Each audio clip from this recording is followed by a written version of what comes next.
Today's topic over at Florentina's was the jet boats that are opening up at the Branson Landing. I met with Mark Ruda, who is opening the jet boats, to finally answer all the questions that people have been speculating about online. I've seen a lot of discussion. I've seen a lot of people with concerns.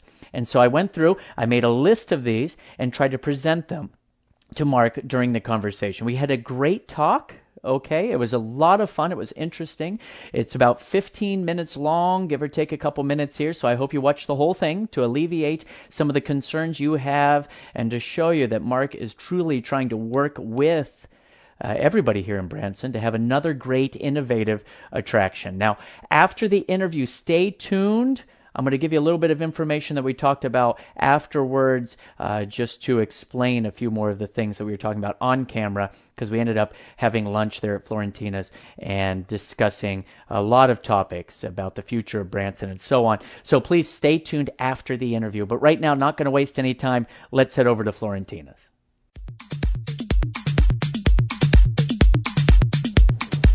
Hi, this is Christopher James coming to you from Florentina's, and today we are going to be talking about the new jet boat attraction with Mr. Mark Ruda. So, hi, sir. How are you doing? I'm doing great. Thank you for having me. Thank you for coming into Florentina's. I love this restaurant. It's great. It's great. My kids are crazy about this place. They love the toasted ravioli. But so I wanted to talk with you because right now we found out that you have a new attraction coming to town. We do. The jet boats. And yes. I was just talking to the mayor about it. Okay. And there are a lot of people with questions about it. So why don't you, first of all, just give us a little summary as to what the jet boat attraction will be. Okay. So I guess to start with, it is Branson Jet Boats, and we have a lease at the Branson Landing. So that's where it will be located. Mm-hmm. A jet boat has a different definition depending on who you talk to. First and foremost, a jet boat is a means of propulsion. So what that means is it has jet propulsion rather than propeller propulsion. Okay, so what that means is that you're not hitting tree stumps and sandbars or gravel bars or whatever that is. So you don't have that risk. Okay, right. So that's where the name comes from. Would it be similar to like a wave runner sort of thing? I mean, the propulsion system would be similar to that. Yes. Mm-hmm. Okay. Once you get past the propulsion system, a jet boat means different things to different people. Okay. And so you will see jet propulsion systems on various styles of boats. The one that we have selected is what we would consider a more authentic jet boat. And what that means is shallower draft, which would be more maneuverable in shallower water, would be able to navigate gravel bars and sandbars and those kind of things where there's not as much water. Okay. So, that this particular boat is modeled for that type of navigation, as well as being able to operate on national wild and scenic waterways that are controlled and regulated by the U.S. government for those kinds of operations. So, I see. So that's really that's what a jet boat is to us. Okay, a jet boat will hold approximately 50 people. Wow. So you can take a decent sized group out of them. They have the ability to have different different lengths of tours. So different operators throughout the country do different tour lengths from 30 minutes to 6 or 8 hour type tours. Mm-hmm. Obviously, being on Lake Taneycomo, a 6 or 8 hour tour is probably not feasible because the lake is only so big. Right. And so we'll have to kind of figure out what routes make sense, what people want. Some of those longer tours are in places that there's not a lot of other things to do. So the jet boat is their destination. Mm-hmm. And so for them, maybe that's their daily experience. Whereas we feel like this is going to be something they do while they're here, but not the only thing that they do. So it may be an hour tour or an hour and a half tour or however that works. But we're kind of playing with those things a little bit. Mm-hmm. You would be able to, and so we feel like Taneycomo and previously the White River was an important part of tourism and this part of the country for a long, long time. Right. There's a relatively small percentage of people that enjoy Taneycomo today because it's a cold water lake, which means that you're not swimming in it, you're not water skiing on it, you're not doing those kind of things. So at this point, if you're a trout fisherman, Taneycomo and you enjoy that. Mm-hmm. But if you're not today, many of those people, their experience of Taneycomo is seeing it from the landing. Okay, and we think that this would be something that a lot of people that come to Branson and people in this region would like to experience. They can be a part of Taneycomo. They can see Taneycomo. They can experience Taneycomo, and they can experience our attraction, and it'll give them something that's not here. So you will be going down to the landing. You're going to build. Correct. So a ticket area. There'll be a ticket kiosk at the landing, and then the dock will be at the landing, and so the tours will start and end there at the landing. So when people will board the boat. Yes. And then you will probably nice and slowly take them. Sure. So obviously the first thing that you have to do is, and let me back this up. This is a U.S. Coast Guard jurisdiction attraction, if you want to say that. So the boat is a Coast Guard approved boat, and there's Coast Guard approved captain. So with that and trying to run a safe operation, the first thing that you have to do is make sure that you're getting people instructed, to like they do to with what the this ducks is. and That's such. right. With the here's the safety precautions, and here's what you do in this event, and so there will be some of that type of thing, right?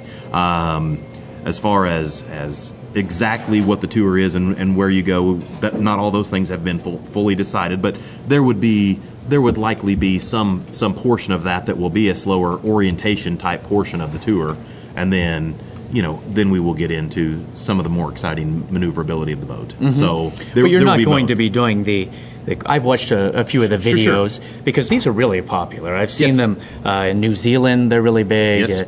I've seen them look like Lake Mead, some other places. But you're not going to be doing this like around the fountains at the landing. This seems to be a concern of people. Correct. Yeah, our plan is, number one, we have to operate this safely. Okay. Right. That's and I guess to say that we are local people. We've been in the Branson area a long time. This is not something where we're coming into Branson and saying, how do we make $1 and go somewhere else? This is our home. We want to offer something that makes sense for Branson and makes sense for the community as well. And so, one of the first things that you have to do when you're going to do that is you have to offer a safe operation. Okay, so yes, there are places where there is more fishing and more traffic, and there's places where there's some kayaks and those kind of things. Yes, we're going to have to be very, very cautious about doing any kind of maneuvers in those areas. Clearly, we're going to have to do that. Right. As far as to say, so doing those maneuvers in the most highly populated areas, that is not our plan. Is to try to go to quieter parts of the lake to be doing that kind of stuff. But to say that you won't see more of the lake and experience part of that, I think that can be part of it. So how loud are the boats? Sure. I mean, so these boats, and the specific one that we purchased is designed with an aluminum muffler system to try to keep the noise down. Again, these boats are operating, very similar boats by the same manufacturer, are operating on wild and scenic waterways in the U.S. that have been through, study after study after study of what is the impact of this type of boat on the environment, what is the impact of the noise in the wake and those things. So my understanding is, and I don't have the boat here today, so it's hard for me to tell you exactly how many decibels from how many feet, because it's going to depend on it's going to depend on a lot of things, ambient noise and all of that. But my understanding is this would be a similar noise to some of the boats that we have on the landing already. On the lake already. So a few of the questions that people have. All right. Sure. And first of all, what did you have to go through to get permission to be down there? Who'd you have to talk to? Sure. So this attraction, it touches a lot of different jurisdictions. Okay. So the first thing is, because we're at the landing, we have to have a lease with the Branson Landing. Okay. So that there's the first hurdle, if you want to say that. As we talked before, this is a U.S. Coast Guard licensed vessel, and so what happens is, and so we are building a brand new vessel for this facility for our lake. What happens is all the drawings and the design of the boat go to the Coast Guard. They approve that, which that part has already been done. The boat is in fabrication now. As soon as that gets finished, it will go to sea tests at the manufacturers. And the Coast Guard from that sector will go out and make sure that it's seaworthy. They will say, okay, here's how many people this boat will specifically hold. Right. Here's what speeds you can go here. And they will give us all of those criteria, which could vary boat to boat. So we have an idea of what that is, but as far as an exact number, we won't get that yet. Okay? Right. Once that's done, it will then come down to this waterway, and the Coast Guard sector here will go through and review that work and make any decisions that they think are applicable to this sector that are not applicable to the sector that came from. So it's two different divisions of the same governmental body in this case, Right. and they'll both say, here's what it has to be to leave the factory, if you want to call it that, and then you have a local, and so they may have some other requirements likely that say, okay, well, here's how it has to operate, or here's what things that you need to do. Okay, Right. So the Coast Guard is our main jurisdiction. In addition to that, obviously the city of Branson, because you're inside of the city of Branson for the kiosk and the ticket booth and the dock and those kind of things. So that process is going through them. So you had to go do a presentation? So that actually is the first thing is that's in the PD of the landing. So the Branson landing itself is a planned development unit, which that process went through before the Branson landing was completed. And so there were in that process 10 years ago, it went through and said we could have two, the landing could have two different docks and offer excursions and that kind of stuff. So that part of it went through then, but we will still have to go through the code and that type of things to operate there. Okay, the Water Patrol would have some jurisdiction as far as operationally once it's out on there. Empire Electric obviously has some jurisdiction there, and the Corps of Engineers would have some say in regard to the dock. So we've talked with all of these entities. I think that we've been through that process with a lot of different people. There's been some concern that, hey, nobody has authority over this, and from our perspective, we'd say, gosh, it feels like there's plenty of authority. Everybody has some authority here, and so we've been through and talked to a lot of these people, and one of the things that I guess I'll say is this type of operation, and again, everyone's going to be just a little bit different, but there are jet boats in the Wisconsin Dells, and there are several jet boat operations in Oregon on regulated waterways, and there are operations in the Smoky Mountains, and there are operations on the Colorado River. So you have precedent. That's for all right. of I mean, the Niagara River, and so it's not like this is the first time that this has ever happened. Yeah. This has happened in a lot of places, on a lot of sensitive waterways, in a lot of areas that are other people's backyards, and we found a way to make those successful in those locations. So I don't have any doubt in my mind that we can do that here as well. Okay. Yeah. So another question people had is why Lake Taneycomo? Why not Table Rock Lake? Okay. I think I know some of the answers, but Sure. So in many of these places that have the jet boats, many of them operate on rivers rather than on lakes, and so Taneycomo obviously is more river-like than Table Rock is today. Obviously, both are the dammed up White River, and so from that aspect, I guess you could still call them, the same waterway, but these boats are really designed to operate more in that type of environment. So there's one. Number two, obviously, you have to put attractions where people are, and so the landing is a busy place, and we think that people will want to do it there, and we think that Taneycomo makes sense because it's something that a lot of our visitors don't experience.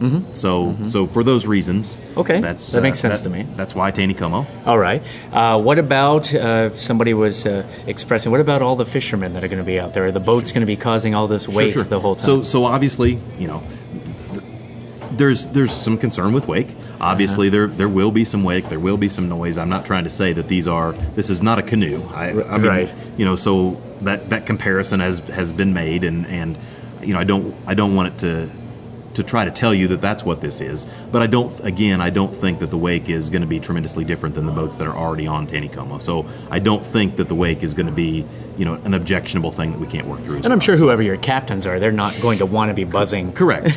buzzing pontoons and stuff. That's right, and kids in kayaks and that kind of thing. Obviously, we're going to have to be very careful when Kanakuk has camps and they've got kids in the water there.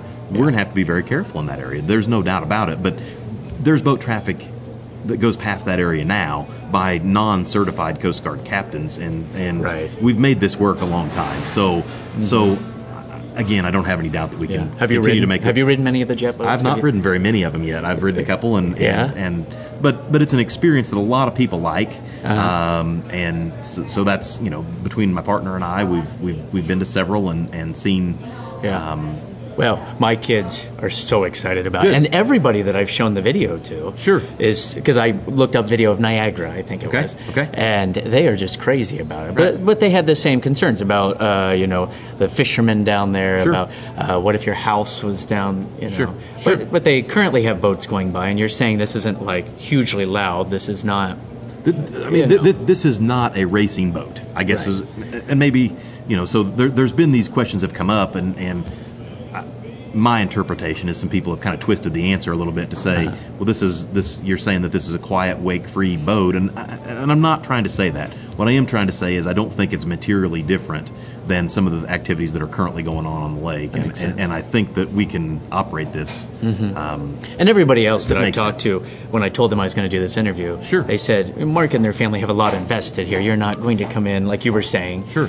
You want to make this work, because you have other properties here in town that you work at. The Coaster, which Right. we are crazy about the Coaster. Go try the Coaster. You've seen our video. My kids would not stop talking about it. Right. I'm not a roller coaster guy. I ended up riding it for several hours that day. Okay, well, good. Well, we've had several people that liked the Coaster, and so we're trying to bring things to Branson that are not here and that we think that people will like. I mean, Right. when we look at this, we say Branson, tourism in Branson is an important thing, and one of the most important things for tourism in Branson is to bring new things to Branson that our customers want to experience. And when we forget that, I think that's detrimental to Branson as a tourism destination. Is we have to think about what things do our visitors want to do, and how do we bring those experiences here? Because we're in a day and age where the customer in Kansas City can decide, hey, do I want to go to the Dells, or do I want to go to Pigeon Beach, or do I want to go somewhere else? And so I think that sometimes we lose focus on okay, well, we just want to offer these same things over and over and over again.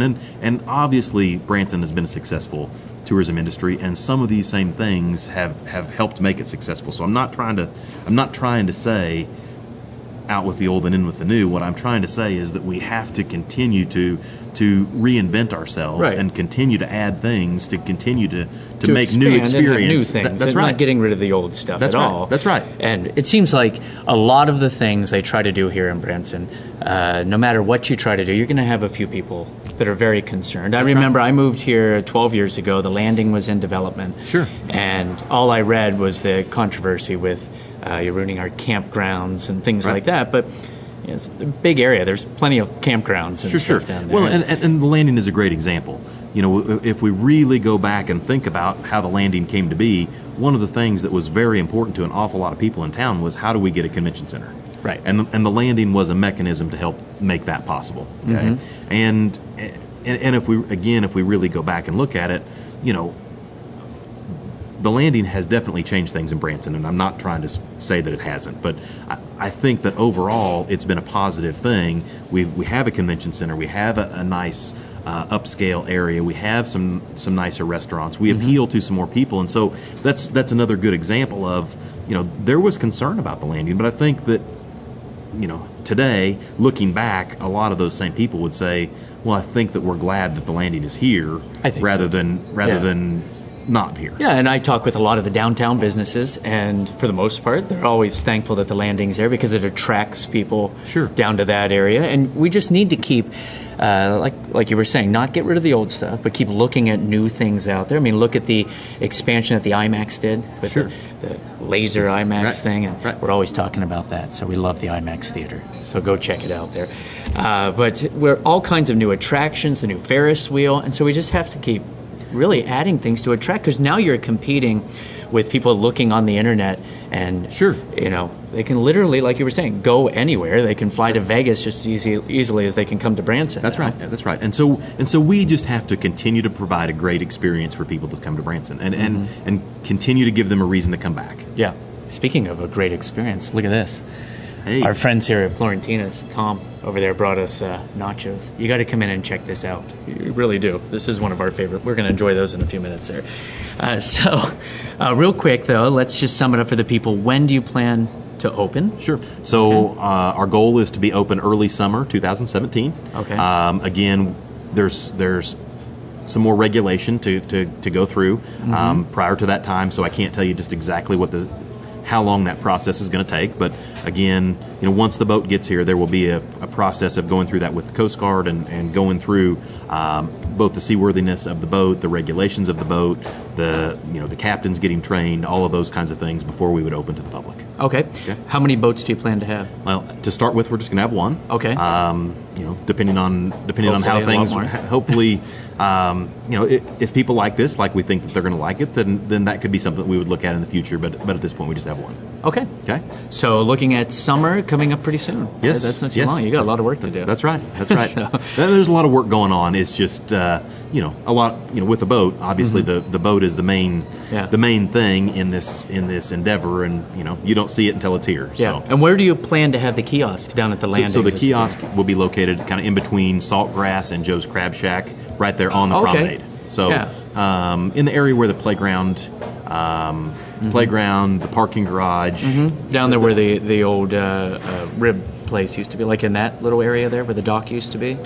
Yes. So Main Street Marina was previously in this location. They've moved down towards Bass Pro, and so we're in the location that. That's a pretty good location. Yeah. So that'll be great. So that's where we're located. Well, we're looking forward to it. So I can't wait, and we're going to head over to the coaster here pretty soon and shoot some more videos. So it was great talking with you. Thank you for taking the time. Thank you for doing this. To come on here and address some people's concerns. Sure. And as always, keep watching us at All Things Branson. Check out allthingsbranson.com, Twitter at allbranson, and of course on Facebook. I'm Christopher James here with Mark Ruda. Thank you very much. Thank you very much. Bye-bye. I hope you enjoyed this interview with Mark Ruda, and I hope you see that he is trying to take every step possible to make this a great experience. He wants this to succeed. He has other businesses in town. His family is devoted to Branson, and they want this to be successful. If it's not successful, it's a bad business idea, right? And so he has tried to dot all the I's, cross all the T's there, and try to address concerns. Now, a couple things that I just want to expound on that we did discuss after the interview a little bit, gave me a little bit more detail. They don't know the exact route of the boat. That's still something that they're working on. But one thing that I did learn that people are concerned about is this going to be flying up and down like super speed?